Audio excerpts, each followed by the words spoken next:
You know, it's not just people who have to worry about this storm. The animals, too, especially those who are in shelters. Yeah, and Fox 13's Walter Allen is live for us at the Humane Center, the Society of Tampa Bay, to see how they're preparing there. Good morning to you, Walter.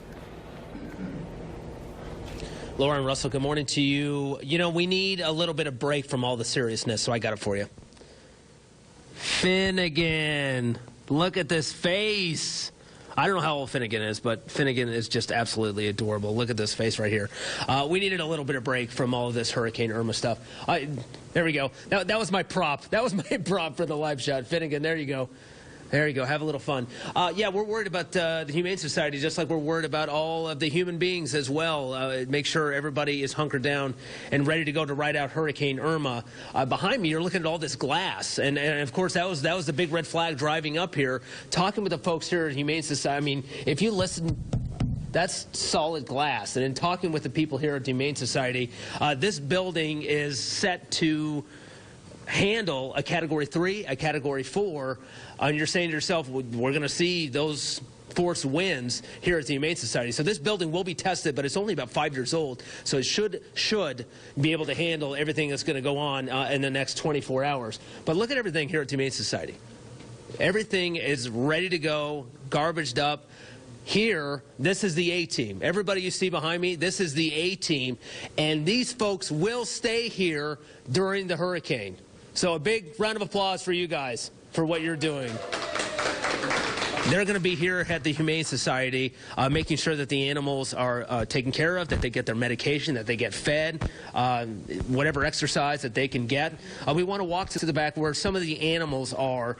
But this is a pretty sturdy building, and I do want to point out this. Like I mentioned, they will be here during the hurricane. I mean, look at this. They got their beds, brought their families here. These folks are going to be here throughout the storm for the next 24 hours, however long it needs to be. And the best thing about this building is, much like a lot of television stations here in Tampa, is if their power goes out, they have huge, huge generators to make sure that the lights can stay on. They have generators for the air conditioning, that sort of thing.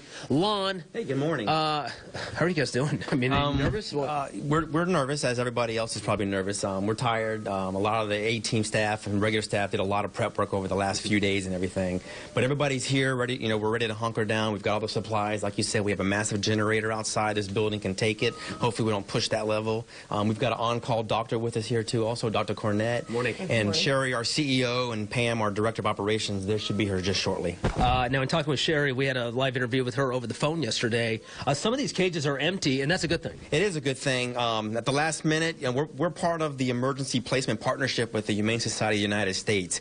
So we reached out to them. They answered back. They came in yesterday, and they took out about, what, 55 dogs and cats from us, and then they flew them up to New Jersey on a chartered flight. And so they're going to stay up there. They're going to get adopted up there. So we've got room now for after the storm passes. There's going to be lots of stray animals. There's going to be, you know, a lot of wild animals running around. So we can take in a lot. Hopefully the shelter will survive on the shelter side, and we'll be able to take them in all over there. Yeah, because that's significantly older than this building. Yeah, much, much older, so in different building structure. Let's talk about some of these animals. A lot of them are here because they need medical attention. They need their meds and stuff like that. Yeah, these are our sick ones. So these are the ones that have severe URI. They're ones that weren't healthy enough to fly.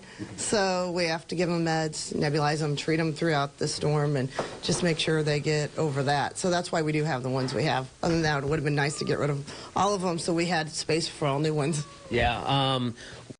I think one of the reasons we talked about it, that you guys received the help that you did, is because you guys help out so many other shelters. So when Houston happened, you took about a bunch of animals in from Louisiana, so Louisiana would have space for the animals from Houston, and now other people are helping you guys out. Right, and that's, like I said, that's all part of the emergency placement partnership that we have with the Humane Society of the United States. So we always bring in when we can. We always bring in locally, of course, but you know, they reached out to us, so we brought in some of their animals, which allowed them room. so they can take in stray animals after the storm. What do you anticipate? Animals and severe weather usually don't mix. So what are you anticipating? Well, the good thing is, they're in a safe environment, but with the A-team here, we can constantly chuck on them all night long throughout the night, sleeping in shifts and stuff, just to give them comfort and stuff like that. The dogs, we're obviously that we have another room we're going to take out. We want to walk them every so often, so they're not just cramped up in a little space. Yeah, they burn off a little energy. Yeah, hopefully burn off a little energy, yes. For both of you, I would assume you moved your families in, and you have your pets here. Did you ever think that you'd ever be doing this? No. When I was driving here, it was just pretty sad, and it just, it was reality. This is really happening. How about you? Yeah, my family actually stayed at home in Brandon, just because the distance and to stay at the house, so. But, yeah. Well, that means you're staying here, though, away from your family. How's that? Well, it's a little nerve-wracking, but, I know they'll be safe over there. I'll be over here. Probably the water will be the biggest thing getting us back and forth once this is over, but it'd be hard to get here to help the animals if I wasn't here to begin with, so it's probably better off that I'm here than we're separated. Well, thanks for everything you guys do. We really appreciate it, and I know they can't tell you, but they appreciate it as well, for sure. You. All right, guys. Laura, Russell, toss it back into you. It's amazing that they're going to write it out here. And when you think about it, yeah, you kind of have to with these animals that need help, but it's amazing work that they do. Sure is. Great people. All right. Thanks, Walter. We'll see you later on.